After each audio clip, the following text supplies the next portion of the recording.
Alors bonjour à tous. Alors aujourd'hui, j'ai envie de vous partager la deuxième carte de mon oracle astral, la carte du taureau. Alors pourquoi? Parce que là, on va changer de fréquence. Après l'impulsion du bélier, en fait, le taureau vient poser une question qui est beaucoup plus exigeante. Qu'est-ce que tu choisis de stabiliser dans ta vie?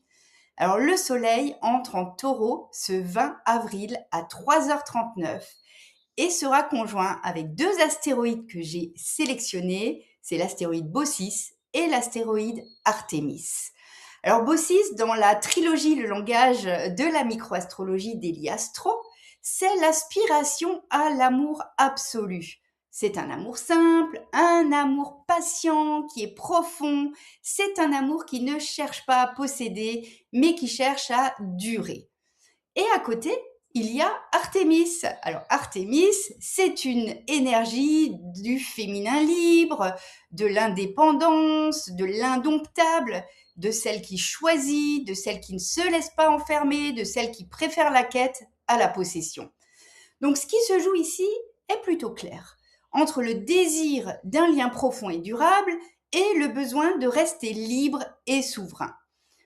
Alors, quelques jours plus tard, le 23 avril, Vénus, qui est déjà en taureau, dans son domicile, là où le corps, les valeurs, l'attachement prennent toute leur place, entre en conjonction avec Ophélie et Uranus sur le dernier degré du taureau, le degré anarétique.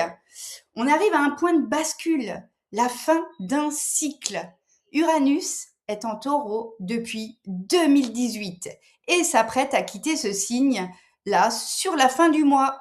Donc 7 ans et demi de transformation du rapport à la sécurité, du rapport aux attachements, du rapport au matériel comme à l'affectif. Alors dans le bélier, comme j'ai dit dans la vidéo précédente, il y avait Chiron. Donc l'élan venait d'une blessure. Aujourd'hui, il y a Ophélie. Ophélie en taureau. Alors, cette blessure, elle cherche une issue. Donc, Ophélie porte le nom du personnage de Hamlet. C'est une figure qui est marquée par l'amour, mais surtout par la perte de repères. Elle sombre dans la folie, elle est submergée par ses émotions jusqu'à la noyade.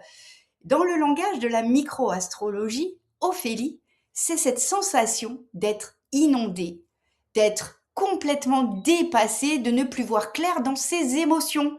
Et c'est aussi les dynamiques des amoureux toxiques, les projections qu'on fait et le fait de voir ce que l'on veut voir dans l'autre, jusqu'à s'y perdre. Donc oui, c'est une blessure, mais comme Chiron, c'est aussi une possibilité de sortir de cette blessure, sortir de la confusion, sortir de la dépendance et sortir de ce qui submerge. Et Uranus, sur le dernier degré, ici, il ne stabilise rien du tout. Il vient faire éclater ce qui ne tient pas. Donc, attention, ce qui pouvait ressembler jusqu'à maintenant à de l'amour peut révéler une dépendance, quelque chose qui n'était pas stable et qui vacille. Donc, au milieu de tout ça, de ce taureau, il y a Cérès, l'astéroïde Cérès. Et Cérès représente la récolte. On ne récolte pas n'importe quoi, on récolte ce qui est juste, ce qui est sain, ce qui est aligné. Le message du taureau, il est assez radical. Tout ne peut pas durer. Et tout n'est peut-être pas fait pour durer, justement.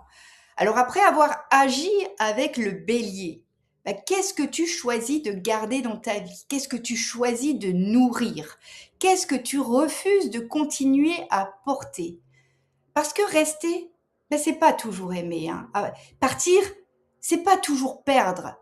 Donc, et toi là-dedans, est-ce que tu es en train de construire ou est-ce que tu es en train de t'accrocher à quelque chose qui te submerge? Est-ce que tu es en train de te noyer dans quelque chose que tu appelles encore de l'amour? Je te souhaite une très belle entrée dans cette période du taureau.